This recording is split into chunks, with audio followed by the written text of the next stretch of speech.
the value. I see. So I'm just gonna ask the final question, and if you have time, I would be very glad also to show the early results of my research so far, very quickly, if you don't mind. The final question: if there is no limit, technological regulation, and also social barriers for drone technology, how do you see the future of this technology in 5 years? Well, the two things are contradictory, because if there were no, and how I see it in 5 years, because in 5 years they're still going to be there. Oh, okay. But if none of the things were there, I would see drones being in the air permanently. I can imagine a Google Earth Live. You know. Yeah. That kind of applications are being updated every 10 minutes. Yes. You know, that's what is going to happen in the end.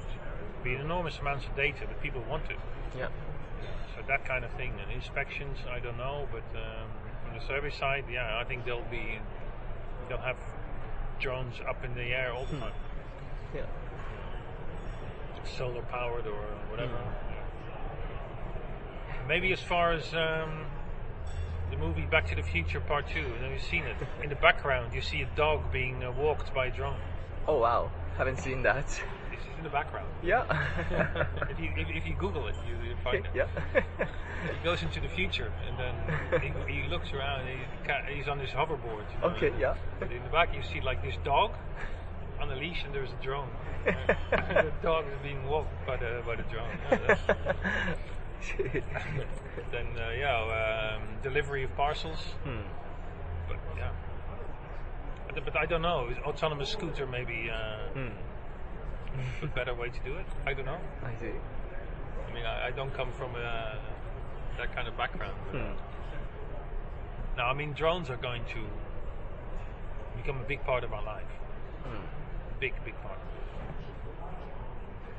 It's just, for us, it's a big challenge to see what role are we going to play, or do we have a role to play?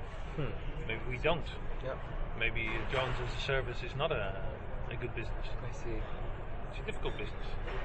If you look at all the major players, they're all losing money. It's not the big fancy business that everybody thinks. It's hard business.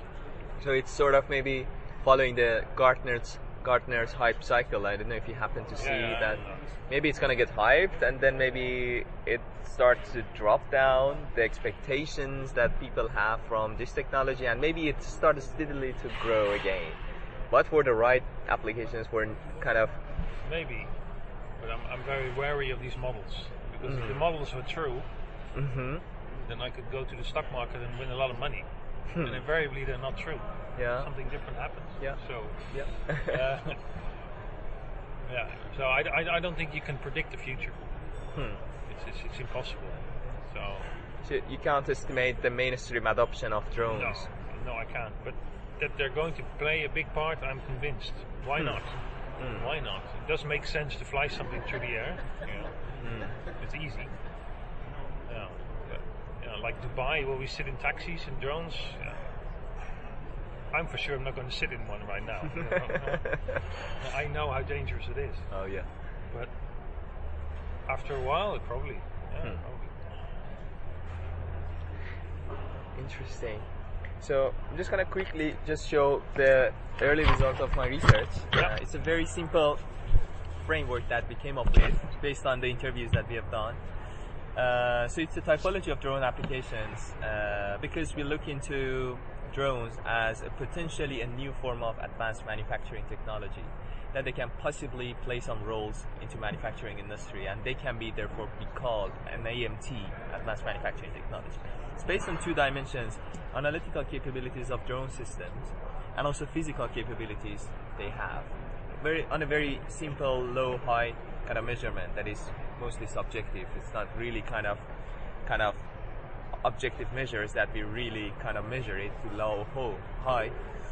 And based on that, we came up to this framework that if the both capabilities are low, perhaps the most area of application for drones can be called C.